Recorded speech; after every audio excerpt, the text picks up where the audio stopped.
சுமார் 1700 வருஷத்துக்கு முன்னாடி ஒரே கல்லால செய்யப்பட்ட சாமி சிலை கோவிலை விட்டு வருஷத்துக்கு 2 முறை வெளியில கொண்டு வரும்போது மட்டும் அந்த சாமி சிலையோட எடை அப்படிங்கிறது பல மடங்கு கூடுது. எந்த கோவில்ல இருக்கு இந்த சாமி சிலை?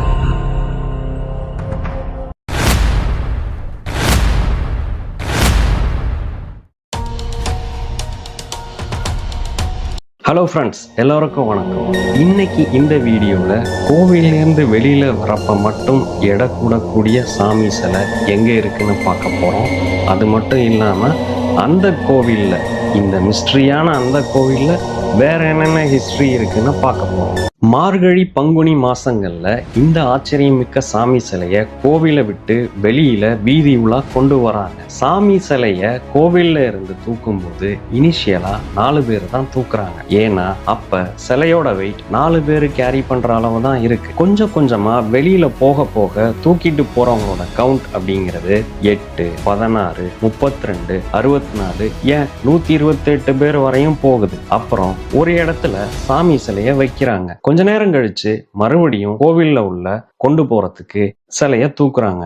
இனிஷியலா 128 பேர் தூக்குறாங்க. இந்த ஆர்டர் அப்படியே குறைஞ்சு 64, 32, 16, 8 அப்படின்னு போகுது. மறுபடியும் கோவில் உள்ள போகும்போது இனிஷியலா சாமி சிலையை தூக்குறப்ப இருந்த மாதிரி 4 பேர் தான் கொண்டு போறாங்க.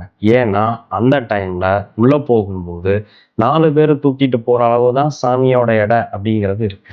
எப்படி ஒரு ஆச்சரியமான சாமி இல்ல? கிராவிடேஷனல் போர்ஸையே மிரள வைக்கிற இந்த சாமி சிலை எங்க?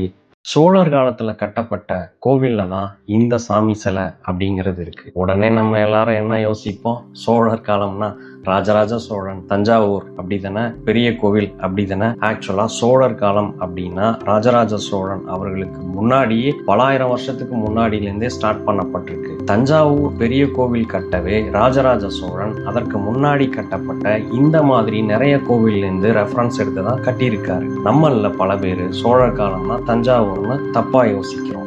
ஆனா நாம அதை மறந்த தலைமுறைக்கு சரியா கொண்டு போற முயற்சியை தான் இங்க செய்ய போறோம். ஏற்கனவே சொன்ன மாதிரி கோவில் சுமார் 1700 வருஷத்துக்கு முன்னாடி கட்டப்பட்டது. கோவில் கட்டியது மாமன்னர் கோச்செங்கட் சோழன். யார் இந்த மாமன்னர்? அட அவரா? நல்லா கேளுங்க. தசாவதாரம் படத்துல காட்டுற குலோத்துங்க சோழன் இல்லைங்க, கோச்செங்கட் சோழன். இவர் சோழன் செங்கனான் அப்படின்னும் அழைக்கப்பட்டார். சைவ மதம் சார்ந்த 63 நாயன்மார்கள்ல இவரும் ஒருத்தர். இவர் ஆட்சி காலத்துல கிட்டத்தட்ட 70 கோவில்கள் மேல கட்டியிருக்கார். அறிவியலால கண்டுபிடிக்க முடியாத ஆச்சரியம் மிக்க இந்த சாமி சிலை கோவில் கும்பகோணம் பக்கத்துல இருக்க நாச்சியார் கோவில் சீனிவாச பெருமாள் சன்னதியில தான் இருக்கு. நம்ம ஹீரோ வேற யாரும் இல்ல, கோவில்ல இருக்க கல்கருடன் சிலை தாங்க. சரி, வேற என்ன மிஸ்ட்ரிஸ் எல்லாம் இருக்கு இந்த கோவில்ல அப்படின்னு பார்த்தா இன்னும் நிறைய இருக்கு. கல்கருடன் சிலைய கோவில்ல இருந்து தூக்கிட்டு வரும்போது அவருக்கு வியர்க்கும். என்னப்பா, சிலைய தூக்கிட்டு வரவங்களுக்கு தானே வியர்க்கணும், சிலைக்கு எப்படி வியர்க்கும்? அட வெயிட் பண்ணுங்க, சொல்றேன். எப்படின்னு பார்த்தா கரெக்டா 8 பேர் தூக்கிட்டு வரப்ப மட்டும்தான் சிலைக்கு வியர்க்குது. என்ன தெய்வமே, தலை சுத்துது இல்ல? யோசிக்கவே முடியல எப்படின்னு உங்களுக்கு தெரிஞ்சா கமெண்ட் பண்ணுங்க.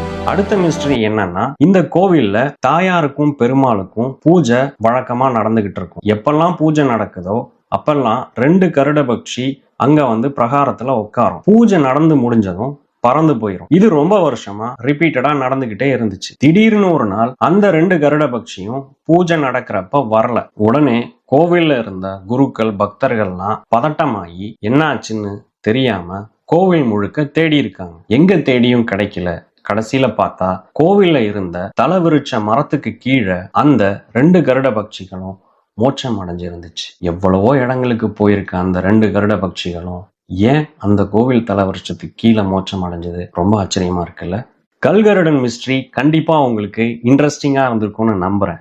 சீக்கிரமே நெக்ஸ்ட் இன்ட்ரெஸ்டிங்கான கான்செப்ட்ல மீட் பண்றேன். இப்ப யூடியூபர்ஸ்க்கான ஆந்தம் வேற என்ன, மறக்காம நம்ம சேனலை லைக் பண்ணுங்க, ஷேர் பண்ணுங்க, சப்ஸ்கிரைப் பண்ணுங்க. தேங்க்யூ.